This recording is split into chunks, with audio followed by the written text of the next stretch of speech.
जय गजानन मंडळी, आज मी तुम्हाला दाखवत आहे शेवीची भाजी कशी करायची ती. त्याच्यासाठी आपण साहित्य काय काय पाहिजे ते बघूया. इथं आपण कांदे घेतलेले, साधारण 2 मोठे कांदे घ्यायचे, बारीक चिरून घ्यायचे. त्याचा आपल्याला आता मसाला तयार करायचा आहे. आणि 4 माणसासाठी जर तुम्ही बनवत असाल तर 1 बाउल कांदा भरपूर होतो. कुणी कुणी टोमॅटो पण टाकता, पण ते टोमॅटोने असा रस्सा त्याचा घट्ट नाही येत, त्यामुळे आपण टोमॅटो नाही घेता. इथे तुम्हाला जर आवडत असतील तर तुम्ही घेऊ शकता. आणि लसणीच्या पाकळ्या घेतल्या 4 ते 5. खोबरं घेतलंय, तिखट, मीठ, हळद हे आपले बेसिक मसाले. फोडणीसाठी तेल, जिरे आणि कोथिंबीर घेतली आपण इथे. आता आपण याचा सगळा मसाला तयार करूया आणि त्याची ग्रेव्ही बनवूया. सर्वात आधी आता आपण भाजीसाठी लागणारं वाटण तयार करूया. त्याच्यासाठी आपण कांदे घेतलेले, 2 मोठे कांदे, साधारण 4 लोकांसाठी पुरे होतात. ते कांदे घ्यायचे, हे भाजून घेऊया. आता कांद्याचा रंग बदलेपर्यंत इथं आपल्याला भाजून घ्यायचा आहे कांदा. आणि त्यातच आपण खोबरं पण टाकून घेतलंय, लसणाच्या पाकळ्या पण टाकून घेतल्या, आलं पण टाकून घेतलंय आणि जिरे पण टाकून घेतलं, थोडं खसखस टाकलं. तर विदर्भ स्पेशल करत आहे ना आपण ही भाजी, त्यामुळे ही भाजी थोडी झणझणीतच असते आणि चवीला एकदम मस्त लागते. तिखट, थोडी तिखटच करायची ही भाजी. शेवची भाजी म्हटलं की थोडी ती तिखट आणि मसालेदार अशीच छान लागते. तर झालाय आपला आता मसाला परतून घेतलाय. आता आपण मिक्सरला बारीक करूया. आता आपण तो मसाला सगळा छान भाजून घेतलाय. त्यात खसखस टाकलाय, जिरे, आलं, लसूण जे व्हिडिओमध्ये दाखवलं ते सर्व मसाले आता मिक्सरला फिरून घेऊयात.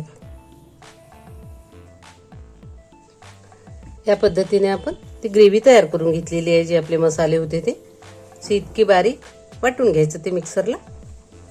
आता फोडणीची तयारी करूया. कढईमध्ये तेल ठेवलं आहे आपण तापायला. त्यात मोहरी टाकून घेऊया.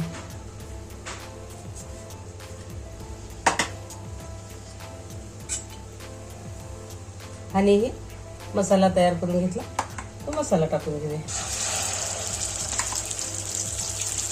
तेलात थोडं भरपूरच पाहिजे. विदर्भातली रेसिपी आहे आणि मसाल्याची आहे, त्यामुळे तेल टाकायला थोडा जास्तच पाहिजे. आपण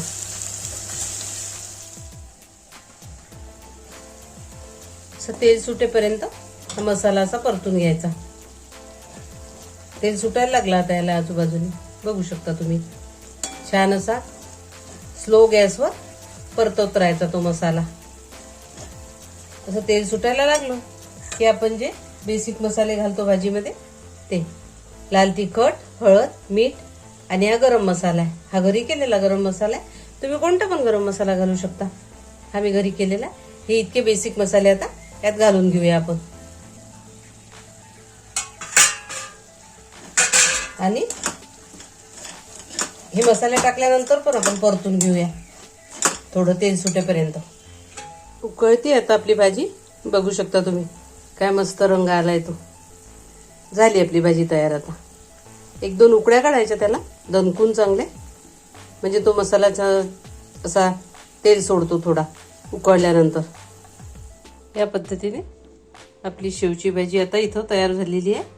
बघू शकता तुम्ही काय सुंदर झाली शेवची भाजी. खायला अतिशय उत्तम लागते आणि घरच्या साहित्यापासून होते.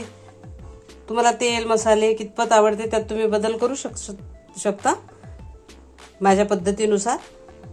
आणि कशी झाली तर मला सांगा. तुमच्याकडे या भाजीत काय काय मसाले टाकतात ते पण मला सांगा. आवडली तर लाईक करा, कमेंट करा, सबस्क्राईब केलं नसेल तर सबस्क्राईब करा.